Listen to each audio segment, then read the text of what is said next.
সবাইকে পবিত্র ঈদ উল ফিতরের শুভেচ্ছা জানিয়ে শুরু করছি এ সপ্তাহের অর্থনীতি। আমাদের আজকের বিষয় ঈদ অর্থনীতি।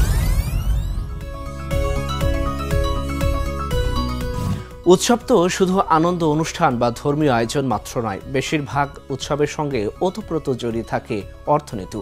বড় উৎসব অনেক ক্ষেত্রেই বহু মানুষের প্রায় সারা বছরের রোজগারের যোগান দেয়। সারা বিশ্বে উৎসবের সময় বাড়ি সাজানো হয়, কেনা হয় পোশাক, উপহার, হস্তশিল্প, ব্যক্তিগত ও ধর্মীয় জিনিসপত্র, খরচ করা হয় খাওয়া দাওয়া আর বেড়ানোয়, পুষ্ট হয় অর্থনীতিও।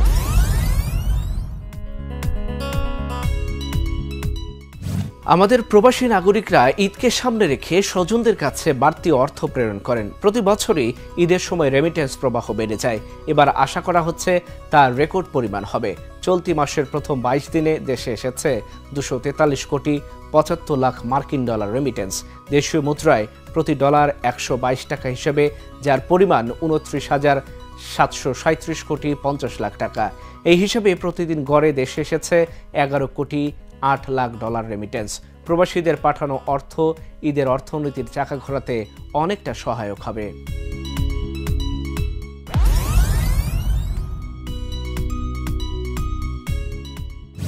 এই বিষয়ে সেভাবে কোনো সরকারি পরিসংখ্যান নেই, তবে একটা ধারণা আছে যে ঈদ উল ফিতর কেন্দ্র করে দেশে বাণিজ্য হয় কম বেশি 1.25 লাখ কোটি টাকার। গত কয়েক বছরে দোকান মালিক সমিতির হিসাব বলছে এমনই। এবারের প্রেক্ষাপট একটু ভিন্ন। গত বছর জুলাই থেকে আগস্ট পর্যন্ত আন্দোলন সংগ্রাম, শেখ হাসিনা সরকারের পতন, নতুন সরকার গঠন এবং একটা সময় বড় আইনশৃঙ্খলা পরিস্থিতির নিয়ন্ত্রণহীনতা, শিল্পাঞ্চলে শ্রমিক অসন্তোষ, সব মিলিয়ে অর্থনীতি টালমাটাল অবস্থার মধ্য দিয়ে গেছে। তাই ধারণা করা হচ্ছে এবার ঈদ কেন্দ্রিক ব্যয় এবার কমবে।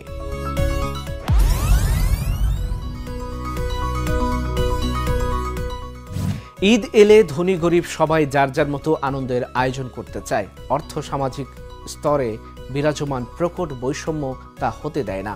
বর্তমান পরিস্থিতি আগের চেয়ে ভালো নয়। আমরা অর্থনৈতিকভাবে এখন খুব স্বস্তিদায়ক পরিস্থিতিতে নেই। আমরা উচ্চ মূল্যস্ফীতির বৃত্তে আছি, যে কারণে নিত্যদিনের ব্যয় মেটানো সাধারণ মানুষের জন্য কষ্টকর। ফলে অন্য বছরের তুলনায় ঈদ কেন্দ্রিক ব্যয় কম হবে সেটা অনুমান করা যায়। ঈদ যত কাছে আসছে, দোকানপাট ও বিপণী বিতানগুলোতে ভিড় বাড়ছে।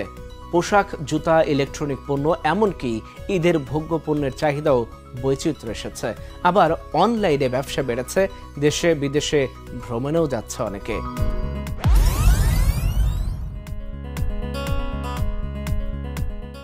ঈদ তথা উৎসবের অর্থনীতি দেশের মোট জাতীয় উৎপাদনে প্রবৃদ্ধিতে বড় ভূমিকা রেখে আসছে।